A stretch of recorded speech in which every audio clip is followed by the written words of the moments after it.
بسم اللہ الرحمن الرحیم۔ ایک ٹرینڈ میری نظر سے گزرا ہے جو یقیناً حکومت سندھ کی ایما پر بنوایا گیا ہے ARY کے خلاف۔ تو میرا یہ خیال ہے کہ تھوڑی سی بھی غیرت ہو، تھوڑی سی بھی شرم اور تھوڑی سی بھی حیا ہو تو سندھ کے حکمرانوں میں اوپر سے لے کر نیچے تک سب کے سب لوگوں کو پانی میں ڈوب کے مر جانا چاہیے۔ اس ایک ویڈیو کو دیکھنے کے بعد جو 9 سالہ بچے کی سامنے آئی ہے جو سندھ میں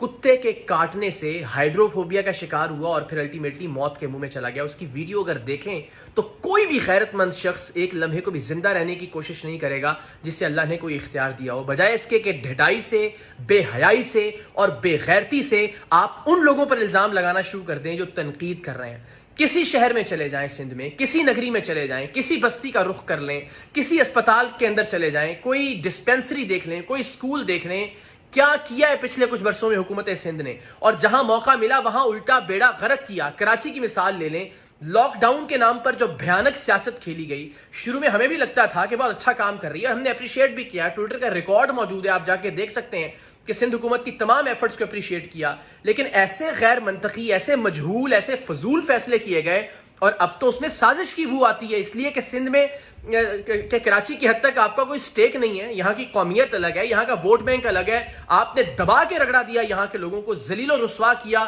آپ نے وہ تمام دروازے جو کھولے جا سکتے تھے رزق کے اور کاروبار کے، ان کو جان بوجھ کر بند رکھا۔ اور اب تو یہ بھی لگتا ہے کہ یہ بات ٹھیک ثابت ہو رہی ہے کسی حد تک کہ حکومت سندھ چاہتی ہے کہ اوورآل ملک کی اکانومی کا بیڑا غرق ہو، عمران خان کے جو 5 سال ہیں معیشت کے اعتبار سے بدترین ہو، اور الٹیمیٹلی ملک کا خسارہ ہو۔ وقتی طور پہ سندھ تو ہمارا ہی ہے، ہمارے پاس ہی رہے گا، تو جو بھی آپ پر تنقید کرتا ہے یا تنقید کرنے کی جسارت کرے گا، ہمارے ساتھ یہ ہوا کہ ہم نے سندھ اسمبلی کی آپ کو سیکیورٹی دکھائی آپ کی اپنی حفاظت کے لیے، آپ نے ہمیں جیل میں ڈال دیا۔ خدا کا واسطہ ہے انسانیت